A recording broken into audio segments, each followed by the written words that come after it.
Why does my RC car cog? Sensorless SES Explained. Imagine cruising your RC car around the track when suddenly it jerks or stutters. That annoying feeling is called cogging, and it happens more often with sensorless electronic speed controllers. But what exactly causes this? Let's break it down. Sensorless electronic speed controllers do not have physical sensors to tell the controller where the motor's rotor is. Instead, they estimate the rotor position based on back EMF signals, which are voltage signals generated when the motor spins. At high speeds, these signals are strong and easy to read. But at low speeds or when starting from a standstill, the signals are weak or almost non-existent. That makes it tricky for the controller to know exactly where the rotor is. Because of this, the controller might send power to the motor windings at the wrong times. This mismatch causes the motor to hesitate, jerk, or grind, which is what we call cogging. Now, cogging torque is a magnetic resistance that happens because of the interaction between the permanent magnets on the rotor and the slots in the stator. It creates specific positions where the rotor naturally wants to rest, making it harder for the motor to smoothly start turning. Sensorless SES have to work harder to overcome this magnetic resistance without direct rotor feedback.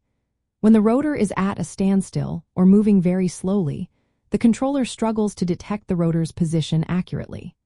This results in the motor stuttering or cogging before it gains enough speed for the back EMF signals to become clearer. Other things that can make cogging worse include incorrect ESC timing settings that don't match the motor's design, low battery voltage, or weak power supply. Poor electrical connections or mechanical issues like drivetrain misalignment can also increase resistance. If the gears are too high or the load is heavy, the motor has a harder time overcoming the cogging torque.